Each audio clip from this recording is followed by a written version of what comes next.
ایک سورہ فاتحہ 3 دفعہ سورہ توحید پڑھ کر تمام مومنین مومنات مرحومین، تمام علماء، تمام شہداء، اپنے مرحومین، میرے مرحومین، اور خاص طور پر سید غلام عباس، سید شہناز عابد، سیدہ شہناز عابد، سید محمد مجتبیٰ، سیدہ لطیف النساء، سیدہ محدثہ be be, Syed Hussain Abbas, Syeda Sajid Bano, Sajida Bano, Syed Mahdi Hasan, Syeda Nasima خاتون، سید احمد رضا عابدی، سیدہ شمیم زہرا، استاد سعید شفت جعفر اور شہید آل حسینی کی روح کو پڑھ کر بخش۔ بسم اللہ الرحمن الرحیم، الحمدللہ رب العالمین الرحمن الرحیم،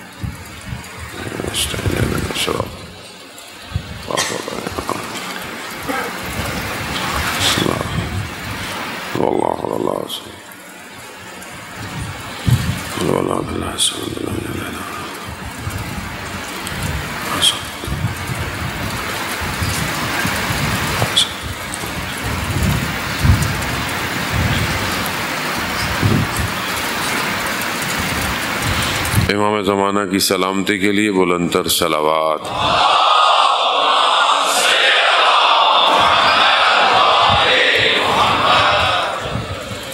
لا حول ولا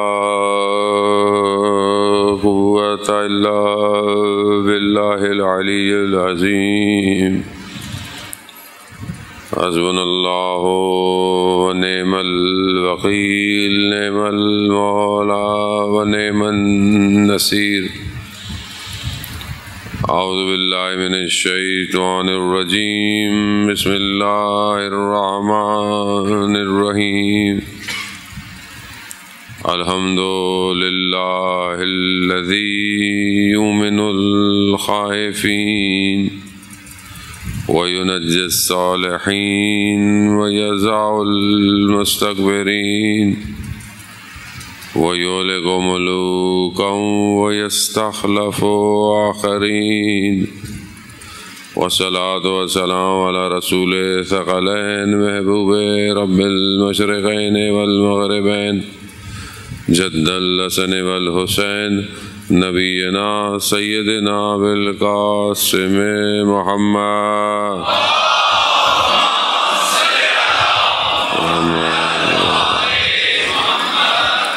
وعلى آلہ الطیبین الطاہرین المعصومین، لا سیما بقیت اللہ فی الارضین، روحی وارواحنا لتراب مقدم الفدا، ولعنۃ اللہ علی اعدائہم اجمعین۔ بسم اللہ الرحمن الرحیم۔ رب اشرح لی صدری ویسر لی امری واحلل عقدۃ من لسانی یفقہوا قولی۔ اما بعد فقد قال اللہ سبحانہ وتعالی فی کتاب الحکیم والقرآن المجید، وما خلقت الجن والانس الا لیعبدون۔ صلوات بھیجے محمد۔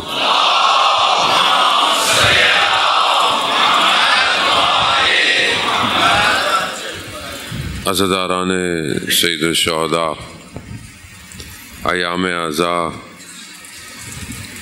اور سید الشہداء علیہ الصلاۃ والسلام کے قیام کا مقصد انہی مجالس کے ذریعے سے ہم نے خود بھی سننا ہے اور دوسروں تک بھی پہنچانا ہے۔ امام کا پیغام دین کی بقا اور دین کی نصرت۔ امام کا قیام اس لیے کہ اللہ کا دین زمین پہ باقی رہ جائے، اس کے لیے کوئی بھی قربانی ہو، کوئی بھی سیکریفائس ہو، امام اس سے پیچھے نہیں ہٹے۔ اور یہی پیغام ہمارے تک پہنچا کہ تمہارے لیے جو چیز ضروری ہے وہ تمہارا دین ہے۔ انسان ایک جمع اور ایک جماعت جو ہے وہ تو جانور بھی زندہ رہتا ہے، جانوروں بھی آپس میں ہوں، اور وہ جانور کہ جہاں اللہ نے اتنے مخلوقات کو خلق کیا، وہاں پر ہر طرح کی مخلوق کو خصوصیت بھی دی ہے۔ ایسا نہیں ہے کہ جانور بیکار خلق ہوئے، ہر جانور کا کوئی نہ کوئی مقصد بھی ہے۔ لیکن جانور جتنے بھی آپ دیکھیں، جب آپ ان کی زندگی کو مطالعہ بھی کریں تو آپ کو بہت سے حیرت انگیز چیزیں بھی ملتی ہیں۔ لیکن ان کا پیٹرن فکس ہے، ان کے ہاں تبدیلی نہیں ہے، ان کے ہاں رشد نہیں ہے، کمال نہیں ہے۔ جانور جیسا خدا نے اس کو بھیجا وہ ویسے ہی چل رہا ہے۔ اللہ قرآن میں کہتا ہے ہم نے شہد کی مکھی کو وحی بھیجی، الہام بھیجا، کس کے لیے؟ کیسے وہ شہد کو بنائے۔ خدا کہتا ہے ہم نے پھر اس میں شفا بھی رکھی۔ اب اس کو کون بتا رہا ہے پھول کون سے ہیں، کیسے لینا ہے، گھر کس ہیگزاگونل ڈیزائن، وہی ہے جیسے 1000 سال پہلے تھا ویسے ہی ہے، تبدیل نہیں ہوا۔ شہد کی مکھی نے نہیں سوچا کہ اے آئی کا دور آ گیا ہے تو میں چھتا تبدیل کر لوں، وہ ویسا ہی ہے۔ چونٹی سسٹمیٹک مینجمنٹ، اتحاد پایا جاتا ہے، کس طریقے سے چلتی ہے، کس طریقے سے گرمیوں میں سردیوں میں اپنے لیے ذخیرہ کرتی ہے۔ جو چیز جیسی تھی ویسی ہی ہے، کیونکہ وہ اشرف المخلوقات نہیں ہے۔ خدا کہتا ہے حدیث قدسی میں، اے بنی آدم میں نے پوری کائنات کو تمہارے لیے بنایا مگر تمہیں میں نے اپنے لیے بنایا۔ یعنی سب اپنے اپنے حساب سے ہیں، کسی کا حساب کتاب نہیں ہے۔ انسان کے فائدے کے لیے ہر چیز بنائی، لیکن انسان کو خدا اپنی طرف بلا رہا ہے۔ اس کو جو چیز الگ دی وہ نطق دیا، عقل دی، جو کسی اور کو نہیں دی۔ جو بھی جتنا کام کر رہا ہے وہ بائی ڈیفالٹ کر رہا ہے، اس کے اندر انسٹالڈ ہے، ہر چیز اس کے اندر انسٹالڈ ہے۔ بہت سارے جانور ہیں، آپ مطالعہ کریں گے تو آپ کو پتہ چلے گا اس کے اندر یہ بھی ہے، اس کے اندر یہ بھی ہے، لیکن سب بائی ڈیفالٹ ہے۔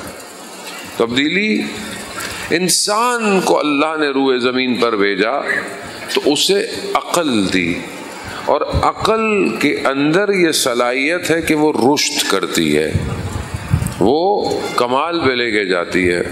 وہی انسان جو پہلے کیسے تھا آج کیسے جی رہا ہے، وہی خوراک ساری زمینی تھی آج وہ کیا کیا بنا رہا ہے، اس وہی دھاگا اس نے کاٹن سے بنانا سیکھا آج وہ پتہ نہیں کیا کیا بنا رہا اس سے۔ رشد عقل کر رہی ہے، لیکن اصل عقل کا کام ظاہری رشد نہیں تھا کہ آپ آسمانوں پہ پہاڑوں پہ چلے جائیں، یہ سب مادہ ہے، میٹلسٹک ہے۔ ٹھیک ہے انسان کو اللہ نے عقل دی ہے، عقل کو استعمال کرے، اپنی زندگی کی چیزوں کو حل کرے، لیکن صحیح جس چیز کے لیے اللہ نے عقل دی وہ کمال بندگی ہے کہ وہ اس عقل کو استعمال کر اس کی بارگاہ میں جھکے، عقل اینالائز کرے کہ ہاں وہ ہے اس قابل، وہ ہے کہ جس کے پاس میں نے پلٹ کے جانا ہے۔ عقل فیصلہ کرے گی، اور اس عقل کو صحیح راستے پر چلنے کے لیے اللہ نے انبیاء کو بھیجا۔ انبیاء کا کام کیا تھا؟ اسی عقل کو صحیح کرتا رہے۔ نہج البلاغہ میں آپ خطبہ جب پڑھیں گے مولا متقیان حضرت علی ابن ابی طالب علیہ السلام، اللہم صلی علی محمد وآلہ، امام جب نبوت کی گفتگو کرتے ہیں تو امام فرماتے ہیں کہ اللہ نے انبیاء کو بھیجا اس لیے کہ وہ دفن شدہ عقلوں کو باہر نکالے، عقل باہر نکلے۔ اگر انسان یہ عقل استعمال نہیں کر رہا تو وہ جانور ہے، جانور ہے۔ عرب، اگر آپ کہیں کہ وہ عرب جانور نہیں تھے، مگر لٹریچر دیکھیں آپ ان کا، آپ ان کی فصاحت اور بلاغت دیکھیں تو اپنے زمانے میں وہ بہت مشہور لوگ تھے۔ اگر لٹریچر، اگر ہم کہتے ہیں نا جو کوئی پڑھا لکھا آدمی ہے، جیسے ہمارے ہاں انٹلیکچوئل جسے کہتے ہیں کہ تھوڑا زیادہ پڑھ گیا ہے، تھوڑا وہ جتنا زیادہ پڑھ جاتا ہے وہ اتنا سیکولر بھی ہو جاتا ہے، اتنا جو ہے وہ اپنے آپ کو کہتا ہے میرے پاس عقل زیادہ ہے، اللہ نے یہ کیوں بنایا، اللہ نے یہ کیوں کیا۔ زیادہ انسان پڑھ جائے تو یہ ہوتا ہے، لیکن یہ عقل مند نہیں ہوتا جس کو ہم کہتے ہیں انٹلیکچوئل ہے۔ انٹلیکچوئل یہ نہیں ہے، عقل کی تعریف دنیا کچھ اور کرتی ہے، اسلام کچھ اور کرتا ہے۔ اب اگر پڑھے لکھے تھے تو عرب سے زیادہ پڑھا لکھا کوئی تھا ہی نہیں، کہ جس کے لیے خدا نے عربی لٹریچر کا معجزہ اتارا۔ ہر نبی کے سامنے ابن سکیت امام نکی علیہ الصلوۃ والسلام کی خدمت میں اللہم صلی علی محمد، مولا کی خدمت کا مولا پروردگار نے حضرت موسیٰ کو عصا کا معجزہ دیا، حضرت عیسیٰ کو بیماری سے معجزہ دیا، رسول خدا کو قرآن دیا۔ کہاں ہاں اس زمانے میں سحر اور جادو چڑھا ہوا تھا، ہر چیز جادو اور جادو تھی۔ اللہ نے عصا کے ذریعے سے حضرت موسیٰ کو دیا تاکہ اس جادو کو کاٹے۔ یہی تو ہوا تھا کہ وہ جو جادوگر تھے جب انہوں نے رسیاں پھینکی اور سانپ بن گئے، اور جب حضرت موسیٰ نے عصا پھینکا اور وہ اژدہا بن گیا، جادوگر تھے جانتے تھے یہ جادو نہیں ہے، یہ جادو، تبھی تو سجدہ کیا، تبھی تو کہا کہ موسیٰ کے رب کو سجدہ ہے۔ ان کے سر کاٹ دیے فرعون نے، لیکن وہ حقیقت جان چکے تھے، قرآن ذکر کر رہا ہے ان کا، جانتے تھے وہ، اسی کے حساب سے موجود۔ حضرت عیسیٰ کے دور میں بیماریاں تھیں، لوگ مریض بہت رہتے تھے، مختلف بیماریاں، اللہ نے اسی حساب سے ان کو موجود۔ اور رسول خدا حضرت محمد مصطفیٰ صلی اللہ علیہ وآلہ صلی اللہ محمد کے دور میں عرب لٹریچر کے طور پر بہت فصیح اور بلیغ تھے، تو اللہ نے اسی حساب سے ان کو کتاب کا معجزہ دیا۔ وہی کہ جب کعبہ کی دیوار پہ سورہ کوثر کی آیتوں کو لٹکایا گیا کہ بسم اللہ الرحمن الرحیم انا اعطیناک الکوثر فصلی لربک وانحر انا شانئک هو الابتر، تو وہ جو عربی میں فصیح اور بلاغت انہوں نے نیچے لکھا، ما ھذا کلام البشر، یہ بشر کا کلام ہو ہی نہیں سکتا، یعنی اسی حساب سے معجزہ دیا۔ لیکن وہ جاہل تھے، جہالت کیا تھی؟ بیٹیوں کو زندہ دفنا رہے تھے، کعبہ کا طواف اوریاں کرتے تھے، جہالت تھی، عقل نہیں تھی۔ تو صرف کتابیں پڑھنے سے عقل صحیح نہیں ہوتی، عقل سالم ہونے کے لیے بہت ساری چیزیں ضروری ہیں، اس لیے اللہ نے انبیاءوں کو بھیجا، سسٹم بھیجا۔ آج دنیا کا جو سسٹم ہے اس کا کیا کام ہے؟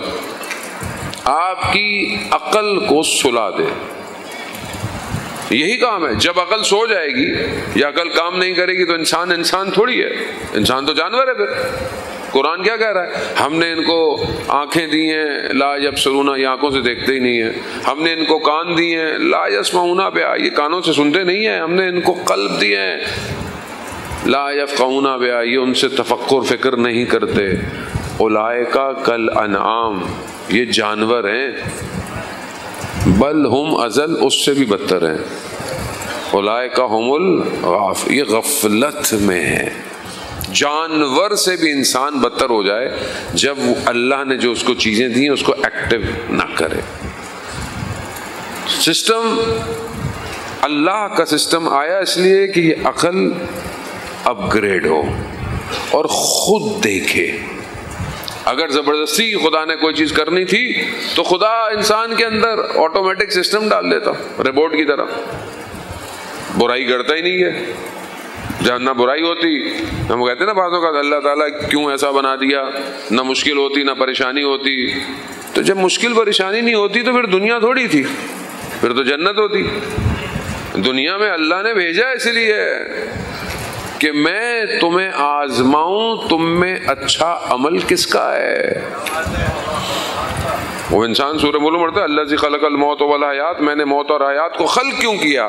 میں دیکھوں تم میں سے احسن عمل کس کا ہے، اس احسن عمل کو بہتر کرنے کے لیے اختیار دیا، عقل دی، اختیار دیا، اچھا ہے برا ہے، اچھا ہے برا ہے، تمہاری مرضی ہے، تمہاری مرضی ہے، تم کچھ کرو۔ خدا زبردستی، لیکن وہ رحمان ہے، وہ رحیم ہے، وہ اپنے بندے سے محبت کرتا ہے، وہ ایسا اسباب پیدا کرتا ہے کہ بندہ ہدایت پہ رہے. وہ بندہ اگر اپنی پوری کوشش میں ہے کہ میں ادھر ہو جاؤں، جیسے چھوٹا بچہ نہیں ہوتا، آپ جس کو جتنا سمجھائیں پھر بھی وہ ضد کرتا ہے، مجھے یہ کرنا ہے، مجھے کہہ رہے بیٹا نقصان دہ ہے، نہیں مجھے یہی کرنا ہے، نقصان دہ ہے، نہیں بیٹا.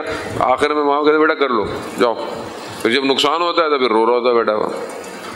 انسان بھی ویسے ہی ہے، خدا روک رہا ہے تمہارے لیے فائدہ مند نہیں ہے، نہیں اللہ تعالیٰ مجھے یہی چاہیے. چھوٹے بچے کی طرح ضد پہ لگا ہوا ہے. جان محترم وہ پھر بھی رحمان ہے. وہ کہتا ہے میرا بندہ فجر میں اٹھ جائے گا، ملائکہ بھیجتا ہے اٹھانے کے لیے. ہم لوگ کروٹ بدل کے سو جاتے ہیں، ملائکہ آتا ہے. جان محترم اللہ بندے سے محبت کرتا ہے، انتظار کرتا ہے میرا بندہ کب میری بارگاہ میں آئے گا، کب آئے گا، کب پہنچے گا. فجر چھٹ گئی کوئی بات نہیں، میرا بندہ ہے ظہر میں آ جائے گا. ظہر چھٹ گئی کوئی نہیں، عصر میں آ جائے گا. عصر چھٹ گئی کوئی نہیں، مغرب میں آ جائے گا. خدا سختی نہیں دکھاتا. آپ ماں باپ دیکھ لیں، ہمارے بھی بچے ہیں، نماز نہ پڑھیں پھر دیکھیں ان کا کیا حال ہوتا ہے. آخر میں تبھی تو اکثر بچے بھاگ گئے نمازوں سے. ماں باپ سختی اتنی کرتے ہیں. اچھا ماں باپ اپنی جگہ صحیح ہیں، وہ یہی کہتے ہیں بھائی اللہ کے ہو جاؤ، لیکن جوان ہے، اولاد ہے. تبریز کے ایک بہت بڑے عالم دین، بہت بڑے آیت اللہ تھے، اپنے گھر میں کام کروا رہے تھے، رینوویشن، مزدور کرائے پہ لیے ہائر کیے، کام کر رہے تھے. ایک جوان تھا ان میں، وہ تھوڑا سا الگ تھا، بڑی کوشش کرتے تھے کہ میں اس سے کوئی بات کر لوں، موقع نہیں دیتا تھا. ایک دن انہوں نے کرائے پہ سیڑھی منگوائی کام کرنے کے لیے.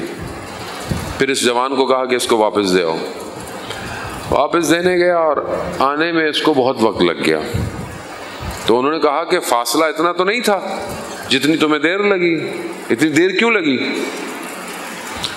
کہتا ہے کہ سیڑھی لمبی بہت تھی اور گلی میں جو دیواریں تھیں گھروں کی وہ بہت نزدیک تھی. اگر میں تیزی سے جاتا تو سیڑھی کسی کی دیوار پہ خراشیں لگاتی، اور دیوار لوگوں کا حق ہے، میں یہ حق کیسے دیتا؟ اس لیے مجھے دیر لگ گئی. ہم اپنی زندگی میں کتنی خراشیں لگاتے ہیں. کسی کی گاڑی پہ لگ بھی گیا تو دیکھتے ہیں کوئی دیکھ تو نہیں رہا، نکل لو.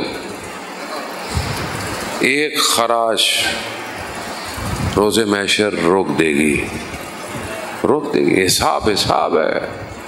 دنیا سے بچ جائیں گے، اللہ کا کیمرہ آن ہے، سب لکھ رہا ہے. انہوں نے کہا اچھا جب نماز کا وقت ہوتا ہے، کھانے کا وقت ہوتا ہے تو سب کھانا کھاتے ہیں اور وقت بھی ہوتا ہے، تو آپ نماز کیوں پڑھتے ہیں؟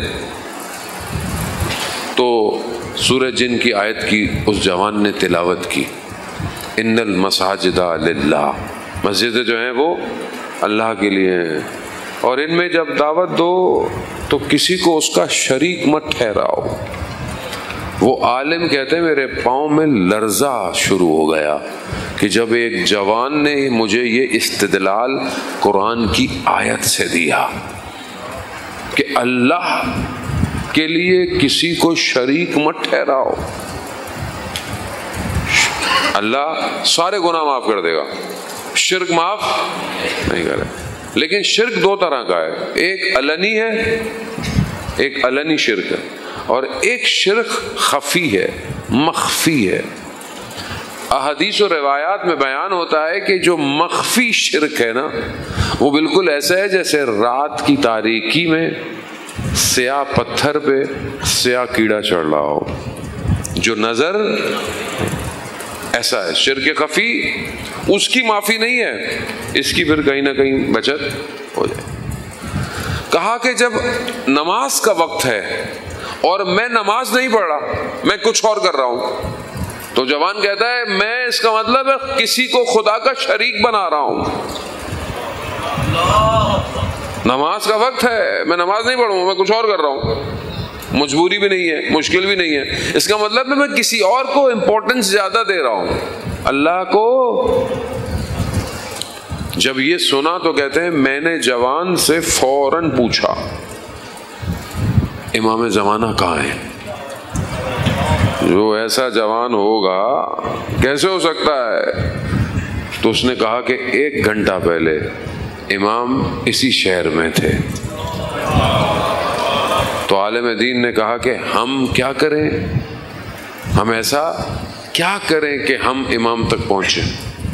تو ان کا آپ کو کچھ کرنے کی ضرورت نہیں ہے، صرف اپنی طرف توجہ دیں، امام خود آپ کے پاس آ جائیں گے۔ اللہ اکبر،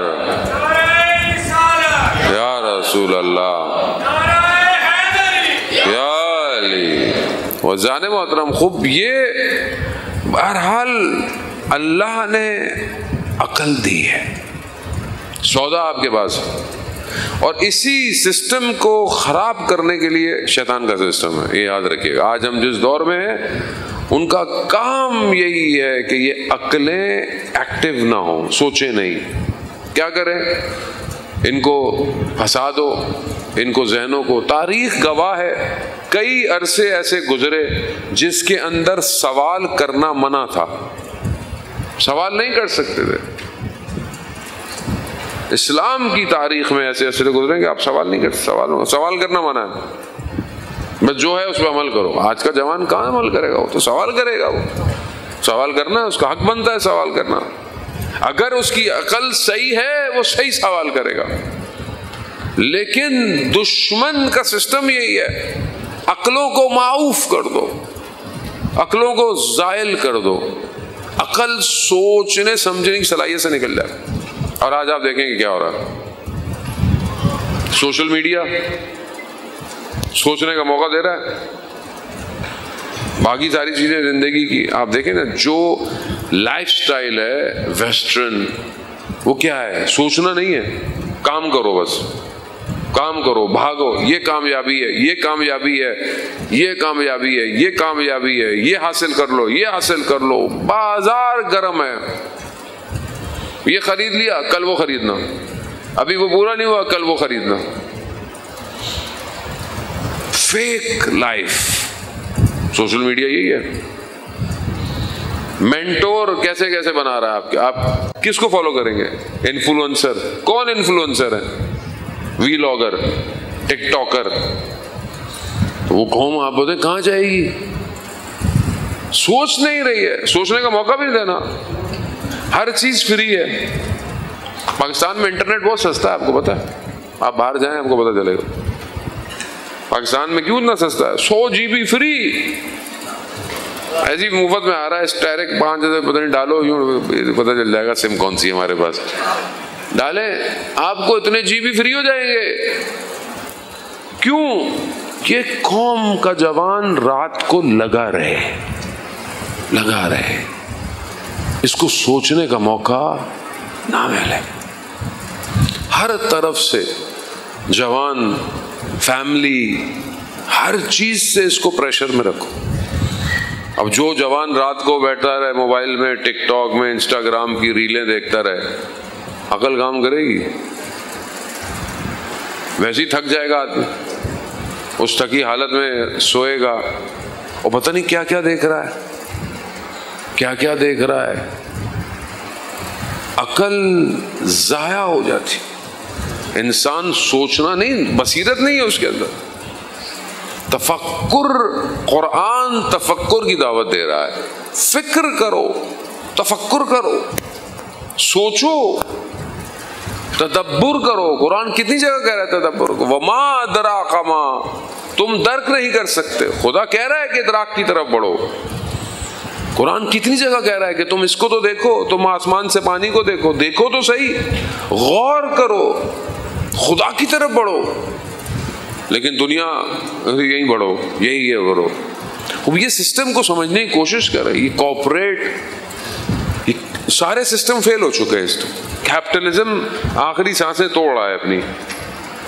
انسان کی ترقی کو مادے کی ترقی رکھا ہوا ہے، مگر کہ انبیاء نہیں جانتے تھے، ہر نبی جانتا تھا، مگر نبی کا کام اس عقل کو کمال بندگی کی طرف لے کے جانا تھا۔ اور دشمن کا کام کیا تھا؟ اس کو خاموش رکھو، ان کو دبا کے رکھو، بتوں کی پوجا کی طرف لے آؤ، کبھی ستاروں کی پوجا کی طرف لے آؤ، کبھی آگ کی پوجا کی طرف لے آؤ. یہ سوچے نہیں. اللہ کا ولی جب آتا تھا تو سوچواتا تھا. حضرت ابراہیم علیہ السلام جب شہر کے لوگ باہر چلے گئے، سارے بتوں کو توڑ دیا، بتوں کو توڑا اور بڑے بت کے گلے میں ڈال دیا وہ جس سے توڑا تھا. یہ آئے رات کو، کہا یہ کس نے کیا؟ کہا اس سے پوچھو جو تمہارا بڑا ہے. کہا یہ تو لکڑی کا ہے، یہ تو بتا نہیں سکتا. کہا جو بتا نہیں سکتا وہ تمہارا خدا کیسے ہے؟ تو لنگر دیا. سوچو، فکر کرو، جسے تم خود بنا رہے ہو. کیونکہ پرستش انسان کی فطرت ہے. اللہ نے انسان کی فطرت میں عبادت کو رکھا ہے. صحیح نہیں کرے گا غلط کرے گا، جذبہ ہے اس کے اندر. بہت ساری چیزیں، اگر صحیح خوراک نہیں ملے گی غلط چلا جائے گا. صحیح خوراک دینی ہے. آپ جوان کو اگر صحیح جگہ سے نہیں ملے گا دین، وہ غلط جگہ جائے گا. قصور ہمارا ہے. ہم کتنا تفکر ایجاد. حضرت سلیمان علیہ السلام کو اللہ نے حکومت دی، انہوں نے چیزیں بنا. حضرت داؤد نے لوہے کو موڑ دیا، بعض کو، لیکن سب کا کام، اصل کام اللہ کی طرف لے کے جانا تھا. اب آپ دیکھیں سسٹم، الہی نظام عقل کو رشد دیتا ہے. رشد، خود معرفت ہو، ادراک ہو کہ کون ہے میرا خالق، اس کے قبضے میں کیا ہے.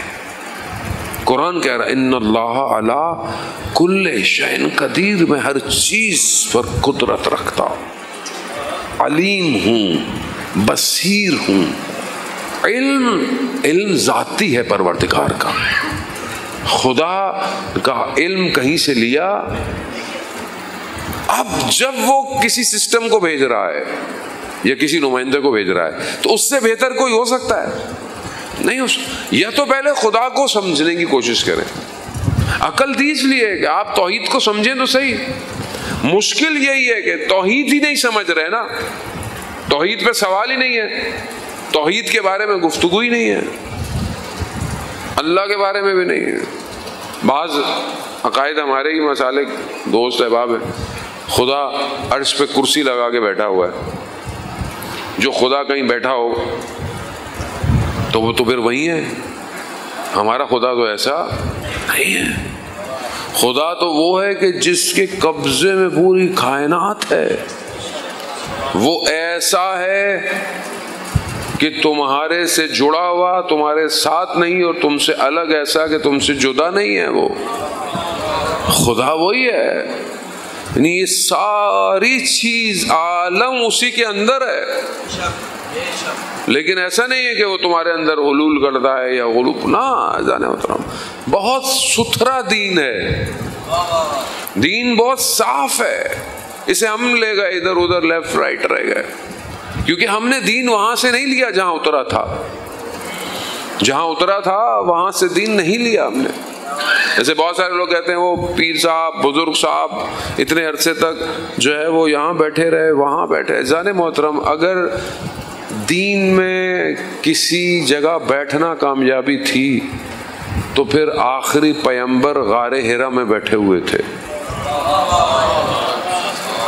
اللہ نے کہا نہیں، نیچے جاؤ، اقرا، لوگوں کو پڑھاؤ، تعلیم دو. دین یہ ہے. دین بہت صاف ہے. بغیر شریعت کے کوئی کمال پہ نہیں پہنچ سکتا. کوئی بولے کہ نہیں جی ہمارا تو طریقہ الگ ہے یا طریقہ نہیں. اگر طریقہ ہوتا تو پھر مولا کائنات سے بڑھ کر کوئی طریقہ تھا. علامہ امینی رضوان اللہ تعالی علیہ کہ جنہوں نے الغدیر کتاب لکھی، کتنے سال لگے؟ 30-40 سال ایک کتاب میں لگ گئے. کیا لکھا؟ مولا کائنات کے فضائل لکھے، مناقب لکھے، اشعار لکھے. جتنا جس نے لکھا تھا اس کو جمع کیا، اور اتنے سال لگ گئے. بغداد سے، ہندوستان سے، دمشق سے، جہاں جہاں ان کو پتہ چلتا تھا پہنچ جاتے. دمشق میں بیٹھے ہوئے تھے، دوسرے مسلک کے علماء تھے، انہوں نے کہا کہ آپ مولا علی کے بارے میں بہت بڑھا چڑھا کے گفتگو کرتے ہیں۔ انہوں نے کہا کیا کرتے ہیں؟ کہا کہ امام رات کو 1000 رکعتیں پڑھتے تھے۔ تو انہوں نے کہا وہ تو امام تھے، وہ تو مولا تھے، 1000 رکعت تو میں پڑھ سکتا ہوں۔ کہا میں پڑھ سکتا ہوں، جبکہ ان کی ٹانگ میں مشکل تھی، تکلیف ہوتی تھی ٹانگ میں ان کے، لیکن انہوں نے شروع کی اور آدھی رات نہیں ہوئی اور آدھی رکعتیں، تو انہوں نے کہا نہیں بس کافی ہے۔ کہا نہیں اب میں پوری پڑھوں گا۔ تو ان سے کسی نے پوچھا کہ آپ بھی روز رات کو 1000 رکعتیں پڑھتے ہیں کیا؟ کہا نہیں میں روز نہیں پڑھتا۔ کہا پھر؟ کہا اس دن میں نے سوچا مولا جانے اور رکعتیں جانے۔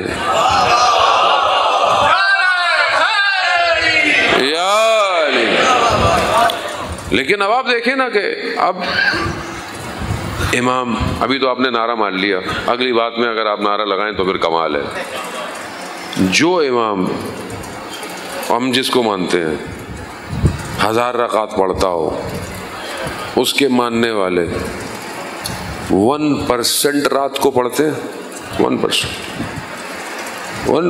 1000 کا کتنا ہے 1%؟ 10۔ ایک رکعت وتر کی ایڈ کرو، تہجد کی نماز ہو جاتی ہے۔ دیکھ رہا 1% بھی مولا کے ماننے والے نہیں ہے رات کو۔ سسٹم یہی ہے، امام اللہ کی طرف لے کے جانا چاہتا ہے، اس کو سمجھنے کی کوشش کریں جانے محترم۔ نظام الہی ہے، اور جنگ حق اور باطل کی ہے، اور آج بھی ہے۔ شیطان اپنی کمین گاہ میں چھپ کے بیٹھا ہوا ہے، مقابلہ ابلیس سے ہے اور ابلیس کے کارندوں سے ہے۔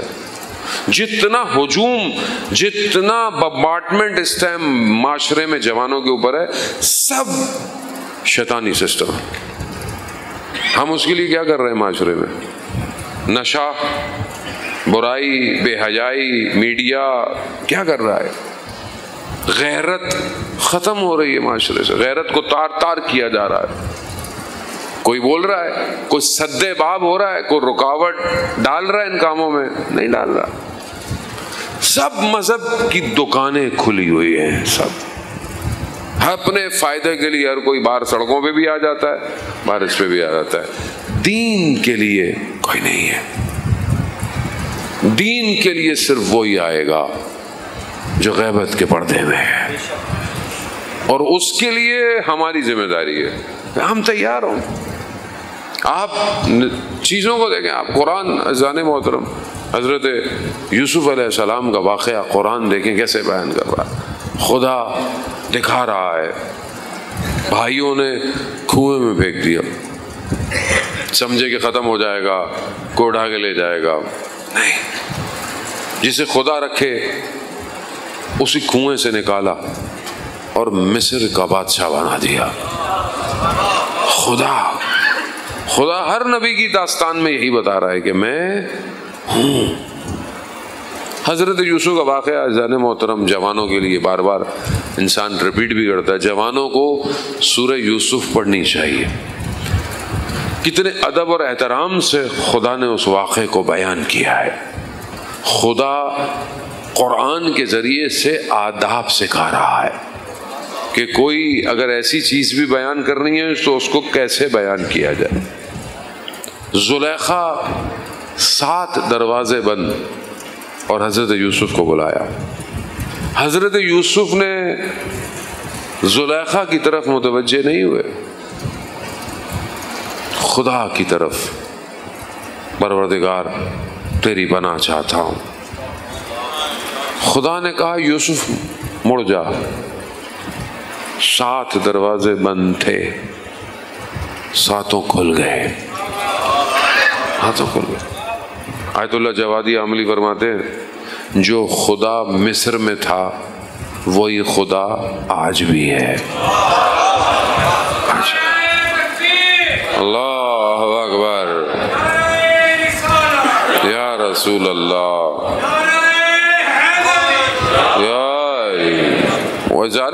آج بھی وہی خدا ہے۔ آج بھی ہم اپنی زندگی میں پھنسے کسی جگہ پہ ہوں، جوان ہے، غلطی ہوتی ہے، انسان ہے، کوتاہی ہے، ماحول ہے، خدا کہتا ہے پلٹ جاؤ، میں ہوں نا تمہیں نکالنے والا۔ خدا نکال دے گا، خدا نکال کے لے جائے گا، جانے کوئی نہیں بچائے گا۔ سسٹم میں اللہ کا ولی ضروری ہے، اس کے بغیر یہ سسٹم نہیں چل سکتا۔ وہ کائنات کا نظام اسی کے ہاتھ میں ہے، اور اس عقیدے کو بہتر کرے، اس عقیدے کو اسٹرانگ کرے۔ ہر مکتب اس کا انتظار کر رہا ہے۔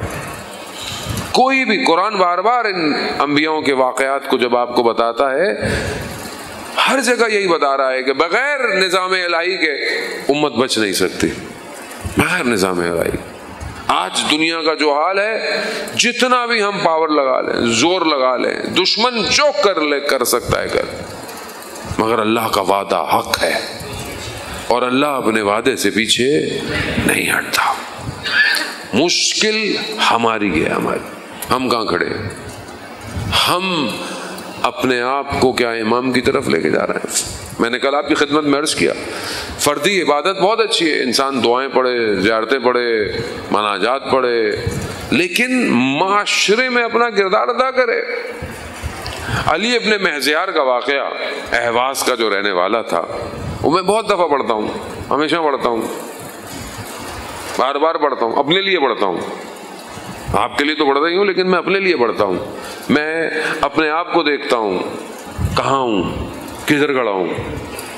20 سال حج کیا علی ابن مہزیار، 1 سال واجب ہوتا ہے، 20 سال کیوں کیا؟ امام سے ملاقات ہو جائے، امام کی زیارت ہو جائے۔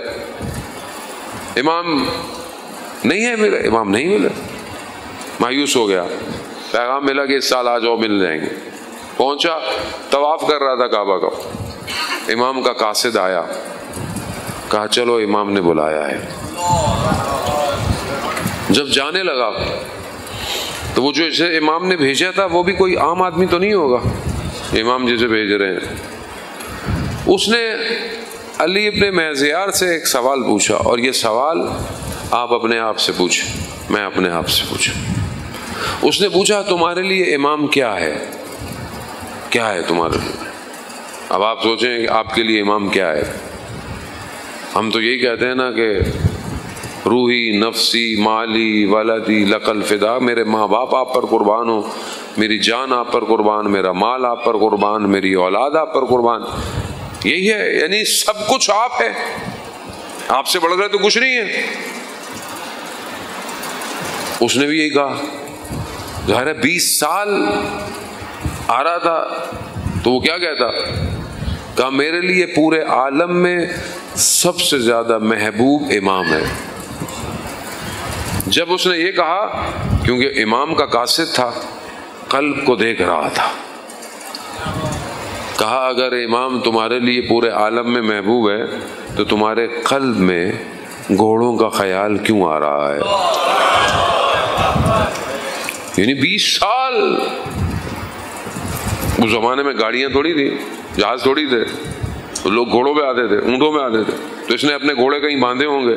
اب جب اس نے آیا کہ چلو امام بلا رہے ہیں، اس کے ذہن میں کیا آیا؟ ابھی میں آپ کو بولوں ادھر سے چلے میرے ساتھ، بولے او مولانا صاحب میری گاڑی ادھر کھڑی ہوئی ہے، ہوا نیچرل ہے، لیکن ہماری تو کوئی حیثیت بھی نہیں۔ امام بلائے، میں پوز لگاؤں گا یا جاؤں گا؟ یہی ٹیسٹ ہے، یہی ٹیسٹ ہے زندگی کا۔ چلے گئے، امام کے پاس حاضر ہوا، امام نے کہا کہ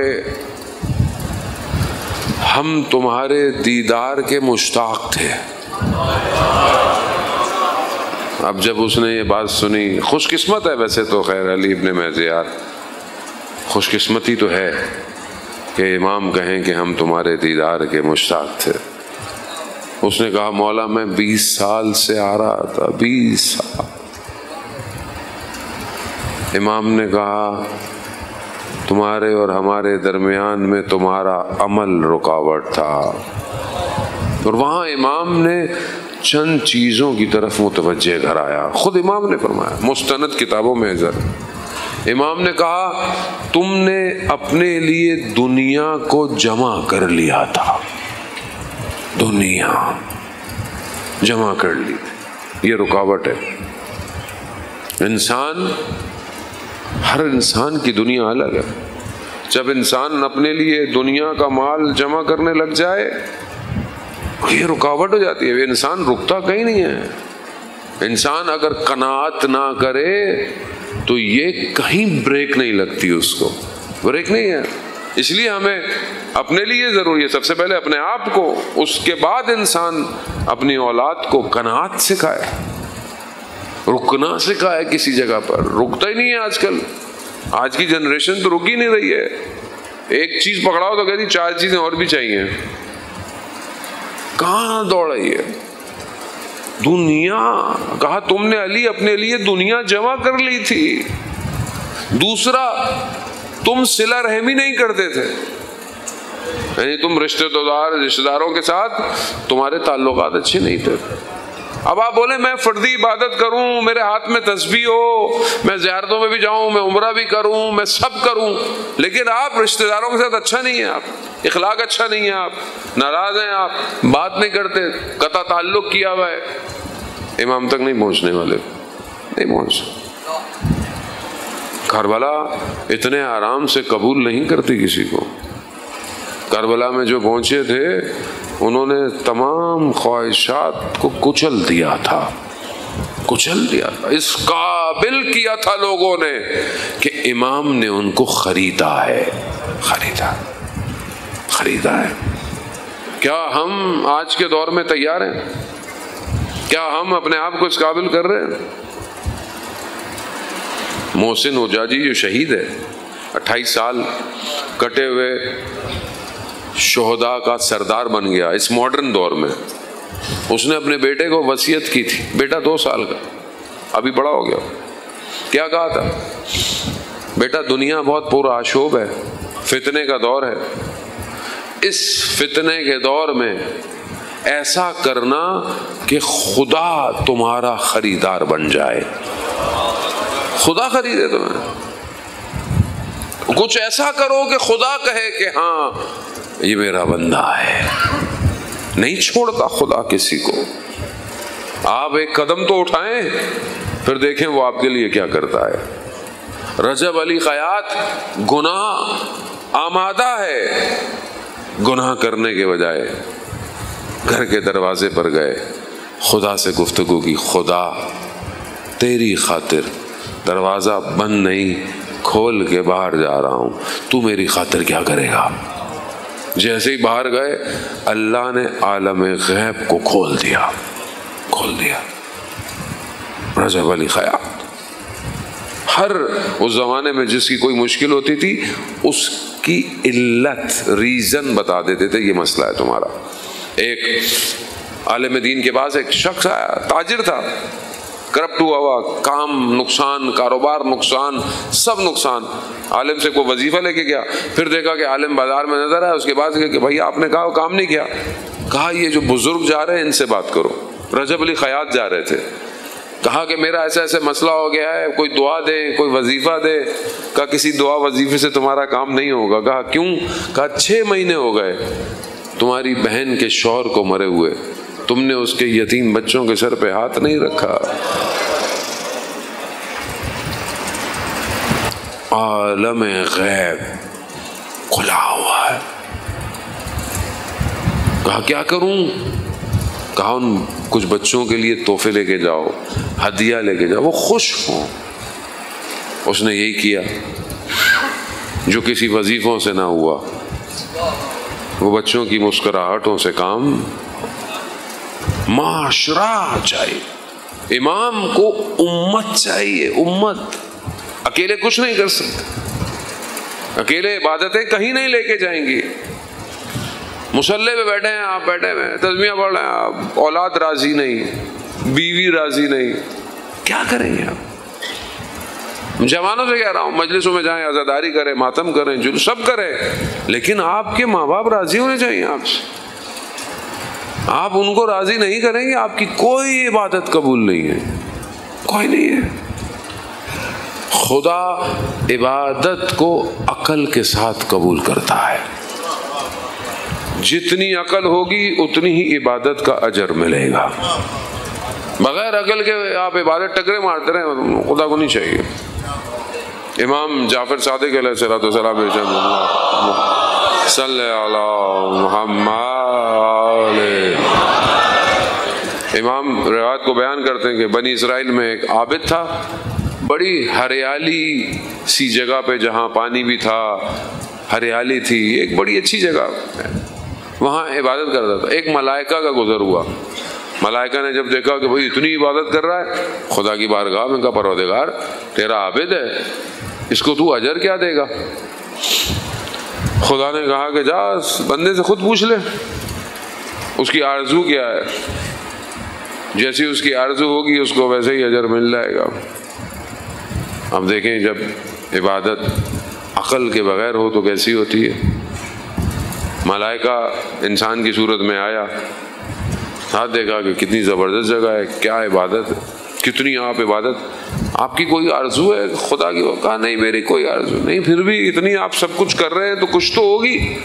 کہاں یہ اتنی ہریالی ہے، اتنی، اگر خدا ایک گدھا بھی بھیج دیتا تو یہ ہریالی کو کھا لیتا۔ وہ ملائکہ واپس چلے گئے، کہا پروردگار تو نے صحیح کہا تھا، کہا تھا جتنی اس کی عقل ہے۔ امام فرماتے ہیں عبادت کی جزا عقل کے حساب سے ہے۔ عقل ہے، اتنی عبادت کر رہا ہے مگر گدھا چاہیے اس کو۔ اسی لیے بہت ضروری ہے کہ صرف جذبات اور احساسات سے کوئی کام کامیابی کی طرف نہیں لے کے جائے۔ اللہ نے عقل دی اس لیے، یہ مجلس، یہ عزاداری، یہ عقلوں کو رشد کرنے کے لیے ہے۔ یہاں سے جب آپ اٹھیں تفکر کریں، فکر کریں، کیا کر سکتا ہوں، اپنے لیے کیا کر سکتا، سوسائٹی کے لیے کیا کر سکتا، امام کے لیے کیا کروں۔ جب تک یہ نہیں ہوگا پھر سب روایتی ہے، پھر سب ایسی اچھی بات ہے، ثواب تو ثواب ہے، ثواب کہیں تو کیش ہونا ہے نا، اور وہاں انٹر ہوں گے تو کیش ہوگا۔ بہت ضروری ہے انسان اپنی عقل کو رشد دے۔ وقت بڑی تیزی سے اپنی آخری ثانیوں کی طرف بڑھ گیا۔ زیادہ محترم، یہ اپورچونٹی ہے، بس میں تو یہ سمجھتا ہوں ہماری طرف سے، میں اپنی طرف کوتاہی ہے، کم علمی ہے، بہت محنت نہیں ہے جتنی محنت ہمیں کرنی چاہیے۔ آپ خلوص سے اور اخلاص سے آتے ہیں، آپ سید الشہداء کے لیے آتے ہیں، اور اس کا اجر بھی انہی کی بارگاہ میں ہے۔ کوئی کسی کو اجر نہیں دے سکتا، ہر کوئی ان کی بارگاہ میں محتاج، ہاتھ لیے کھڑا ہوا ہے۔ حسین، امام حسین، امام حسین کا کمال ہے یہ کہ میں اور آپ نے پورا سال کوئی محنت نہیں کی مگر فرش اعزا پہ بیٹھے ہوئے، بیٹھنا بھی عبادت، گریا بھی عبادت، عبادت ہے۔ معصوم کا فرمان ہے، قطرہ آنسو کا جہنم کی آتش کو ٹھنڈا کر دیتا ہے، معصوم کا فرمان ہے۔ تو سوچیں انسان کی قیمت کتنی ہے۔ حاج مرزوق عراق میں عزاداری کی بہت بڑا نام تھا، خاص طریقے سے عزاداری کرتے تھے۔ لوگوں نے بہت کہا کہ آپ تہران آ جائیں اور وہاں پہ بھی عزاداری کو قائم کریں، نہیں آتے۔ خواب میں سید الشہداء کو دیکھا، امام نے کہا کہ آج مرزوق تہران میں جاؤ، عزاداری کو قائم کرو۔ تہران آ گئے۔ حسین یکتا جو آج بھی راوی ہے وہ کہتا ہے کہ حاج مرزوق کی زندگی کے آخری ایام تھے تو میں ان سے ملنے ان کے گھر گیا۔ تو میں نے ان سے پوچھا بارہ، تو انہوں نے مجھے بتایا کہ کچھ دن پہلے مجھے شدید بخار تھا، شدید، اور بخار کی وجہ سے میرا گلا خشک ہو گیا، مجھے پانی کی طلب محسوس ہوئی۔ میری 3 بیٹیاں تھیں، راضیہ، مرضیہ، فاطمہ۔ میں نے پہلے اپنی بیٹی راضیہ کو آواز دی کہ راضیہ پانی لے کر آؤ بیٹا۔ میں نے دیکھا ایک نقاب پوش بی بی تشریف لائی ہیں۔ میں نے پھر اپنی بیٹی مرضیہ کو آواز دی، پھر وہ خاتون تھوڑا اور آگے بڑھی۔ پھر میں نے کہا بیٹا فاطمہ، تو اس خاتون نے چادر سے پانی کا گلاس دیا، کہا حاج مرزوق ہم آ گئے ہیں نا خود۔ کہا بی بی میں جانتا ہوں، لیکن احترام میں آپ سے کیسے پانی لے لوں؟ کہا حاج مرزوق ساری زندگی ہمارے بیٹے کی نوکری کی ہے تم نے۔ اللہ اکبر، دیکھیں انسان کس مقام پہ پہنچ جاتا ہے۔ پانی لیا، کہتے ہیں بی بی نے کہا کہ حاج مرزوق ہمارے لیے مصائب نہیں پڑھو گے؟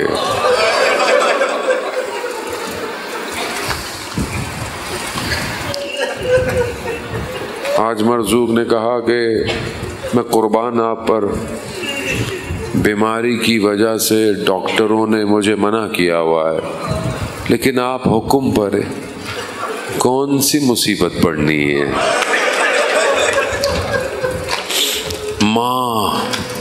ماں ہے، بیٹے کی مصیبتوں کو بھی جانتی ہے کہ کون سی ایسی مصیبت تھی کہ بدن بھاری پڑ گیا۔ آج مرزوق علی اصغر کے مصائب پڑھو، میں قربان جاؤں۔ باب الحوائج، چھوٹا سا بچہ ہے لیکن حاجتوں کا دروازہ ہے۔ بڑے بڑے عالم جب پھنس جاتے تھے تو اس کربلا کے چھوٹے شہید سے توسل کرتے تھے۔ حاجتوں کا دروازہ، اور کیوں نہ ہو جس کی اپنی حاجت پوری نہ ہوئی۔ روزہ عاشور جب امام نے استغاثہ بلند کیا، ہے کوئی میری مدد کرنے والا، دیکھا کہ خیموں میں کچھ شور ہے، امام خیمے میں آئے۔ امام نے کہا میں ابھی زندہ ہوں۔ کہا اس بچے کو چین نہیں آ رہا، کبھی اس آغوش میں کبھی اس آغوش میں۔ امام نے کہا اسے مجھے دے دو۔ جیسے ہی امام کی آغوش میں آیا، علی اصغر خاموش ہو گئے۔ جناب علی اصغر جانتے ہیں یہ میری آخری آغوش ہے۔ امام عبا میں ڈال کر باہر نکلے۔ دشمن سمجھا کہ امام قرآن لے کر آ رہے ہیں، قرآن تو نہیں تھا، قرآن کا پارا تھا۔ ایک عالم دین کہتے ہیں کہ میں شدید گرمیوں میں کرمان سے مشہد جا رہا تھا اپنے گھر والوں کے ساتھ۔ راستے میں گرمی کی وجہ سے گاڑی میں پانی ختم ہو گیا، ریڈیٹر، گاڑی رک گئی۔ شدید گرمی، نہ باہر نکل سکتے تھے نہ اندر کچھ کر سکتے تھے۔ میں پانی کی جو میرے پاس بوتل تھی، میں باہر کھڑا ہو کے کوئی گاڑی کو روکوں۔ میں کافی دیر کھڑا رہا، کوئی رکا نہیں۔ میں نے گاڑی کی طرف دیکھا، میرے بچے گرمی میں، میری زوجہ، اور ان کی گود میں ایک میرا چھوٹا سا بچہ تھا۔ مجھے کچھ سمجھ نہیں آیا، میں نے بچے کو اٹھایا اور میں سڑک پہ یوں کھڑا ہو گیا۔ کہا بڑی تیزی سے ایک ٹرک آ کر روکا، پیچھے گاڑیاں رک گئیں، شخص نیچے اترا، اے مرد کیا ہو گیا ہے؟ میں نے کہا گاڑی میں پانی ختم ہو گیا۔ کہا پانی ختم ہو گیا، بچے کو لے کے کیوں کھڑا ہے؟ شریف آدمی، بچے کو بھی گرمی میں لے کے کوئی کھڑا ہوتا ہے؟ کہا میری گاڑی میں پانی ڈالا، میری پیچھے ڈگی میں پانی رکھ دیا، اور جب تک یہ کام ہوا میرے بچوں کو دوسری گاڑی میں اے سی میں بٹھا کے رکھا انہوں نے کہ گرمی بہت ہے۔ پھر مجھے اس ڈرائیور نے کہا کہ آپ آگے آگے چلو، ہم پیچھے پیچھے چلیں گے، کہیں پھر گاڑی خراب نہ ہو تمہارے ساتھ چھوٹے چھوٹے بچے ہیں۔ وہ کہتے ہیں میں جیسے ہی گاڑی میں بیٹھا میں نے اسٹیئرنگ پکڑی، میں رونا شروع ہو گیا۔ میری زوجہ نے کہا رو کیوں رہے ہو؟ کہا یہ مجھے جانتے نہیں تھے مگر میرا مولا حسین روز عاشورہ ہاتھ میں بچے کو لے کر کہا اگر مجھ پہ رحم نہیں کرتے، رحم نہیں ہوا، مجھ پہ رحم نہیں کرتے۔ علی اصغر، پیاس کی شدت عزادارن ہمیں محسوس نہیں ہوتی، ہم محسوس نہیں کر سکتے۔ بعض مقتل کہتے ہیں کہ بچے کی زبان ایسے تھی جیسے کوئی مچھلی پانی کے باہر ہوتی، ایسی دشت کربلا۔ ابھی بچہ اپنے بابا کو دیکھ رہا ہے، حرملہ بچے کی پیاس بجھا دو۔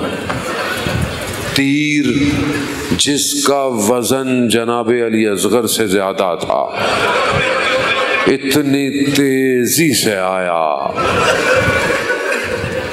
ذبح نہیں کیا، نہر کیا۔ جو جانور ہوتے ہیں نا اونٹ اور بڑے، وہ ذبح نہیں ہوتے، اسے نوکیلی چیز گلے میں ڈالی جاتی ہے۔ جناب علی اصغر ننھی سی جان نہر ہوئے، تیر لگا، جناب علی اصغر نے اپنے آپ کو بابا کے ہاتھوں میں پلٹا دیا کہ بابا دیکھے نہ مجھے۔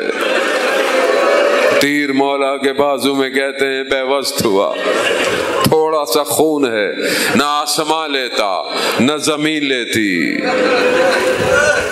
صبح سے بدنوں کو اٹھا اٹھا کے چھوٹا سا بدن بھاری ہو گیا، بھاری ہو۔ ایک قدم آگے بڑھاتے ہیں، انا للہ، دوسرا قدم آگے، انا للہ۔ امام سے خیموں کی طرف چلا نہ گیا۔ بعض مقتل کہتے ہیں بچہ خیموں میں گیا ہی نہیں، بعض کہتے ہیں گیا لیکن فوراً واپس لے لیا، کہیں ماں مر نہ جاتی۔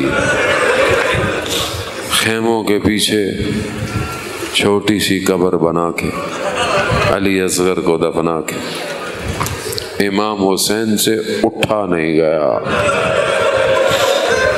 آواز آئی حسین اٹھ جاؤ۔ عزیزان محترم، آپ کے چھوٹے بچے ہوں، خدا تمام مریض بچوں کو شفا دے، بے اولادوں کو اولاد دے۔ چھوٹا بچہ ماں کے لیے بڑا مشکل ہوتا ہے۔ جناب علی اصغر ایک دفعہ شہید نہیں ہوئے،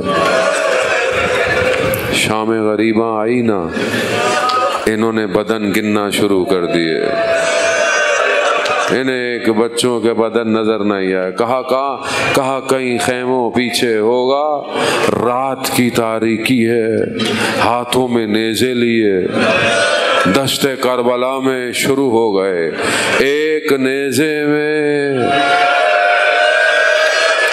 ام رباب کی کمائی بار آ گئی، دوسری شہادت، تیسری شہادت نہ سن پائیں گے نہ پڑھ پائیں گے، نہ جانے کیسے سر سے تن جدا ہوا۔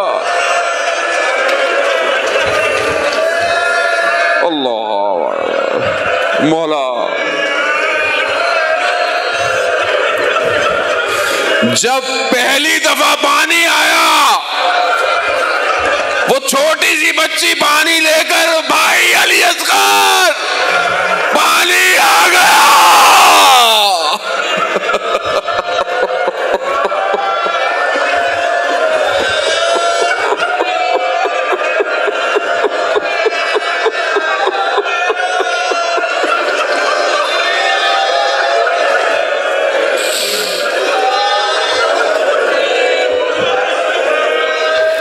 لوریاں والا بھرا جل گئے جھولا تیڈا شام ویندی پئی اصغر ویر وے ہن الوداع. لوریاں والا بھرا جل گئے جھولا تیڈا شام ویندی پئی اصغر ویر وے ہن الوداع. لوریاں والا بھرا جل گئے جھولا تیڈا شام ویندی پئی اصغر ویر وے ہن الوداع. لوریاں والا بھرا جل گئے جھولا تیڈا شام ویندی پئی اصغر ویر وے ہن الوداع. دیواں لٹ دا حال کیا راس آئی نہیں کربلا شام ویندی پئی اصغر ویر وے ہن الوداع. لوریاں والا بھرا جل گئے جھولا تیڈا شام ویندی پئی اصغر ویر وے ہن الوداع. لوریاں والا بھرا جل گئے جھولا تیڈا شام ویندی پئی اصغر ویر وے ہن الوداع. دیکھ ہتھ آزاد نہیں جھولی بھی آباد نہیں. دیکھ ہتھ آزاد نہیں جھولی بھی آباد نہیں. بہن تے ماں کول بچیا کچھ بھی تیڈے بعد نہیں. اجڑی کنویں تاں ڈسا کیویں جیساں تیں سوا شام ویندی پئی اصغر ویر وے ہن الوداع. لوریاں والا بھرا جل گئے جھولا تیڈا شام ویندی پئی اصغر ویر وے ہن الوداع. لوریاں والا بھرا جل گئے جھولا تیڈا شام ویندی پئی اصغر ویر وے ہن الوداع. تیر جل کے سم گئے ڈیک وکھرا غم گئے. تیر جل کے سم گئے دیکھ وکھرا غم گئے. ویر ملک الموت کو بھی تو کرا ماتم گئے.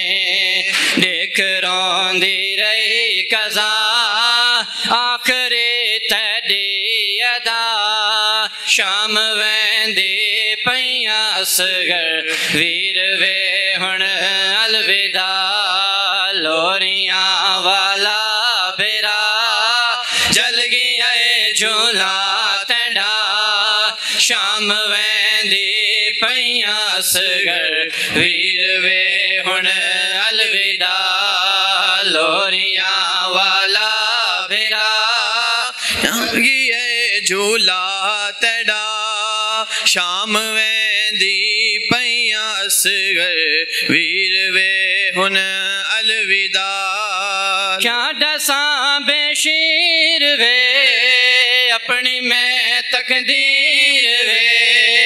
کیا ڈساں بے شیر وے اپنی میں تقدیر وے بہو میں کو بابے دکات جن کا دین دے ویر وے ہے تیری مقتل گواہ کچھ بھی نہیں ساڈاریاں شام ویندی پیاں سگر ویر وے ہن الوداع لوریاں والا پھرا جل گیا جھولا تڑا شام ویندی پیاں سگر ویر وے ہن الوداع لوریاں والا پھرا جل گیا جھولا تڑا شام ویندی پیاں سگر ویر وے ہن الوداع بھول جیاں تیڈا بدن ہے جو محتاج کفن بھول جیاں تیڈا بدن ہے جو محتاج کفن وقت ہوندا وقت ہوندا کر کے میں ویندی دفن پیو وانگو تو بے نوا ماں وانگو میں بے ردا شام ویندی پیاں سگر ویر وے ہن الوداع لوریاں والا پھرا جل گیا جھولا تڑا شام ویندی پیاں سگر ویر وے ہن الوداع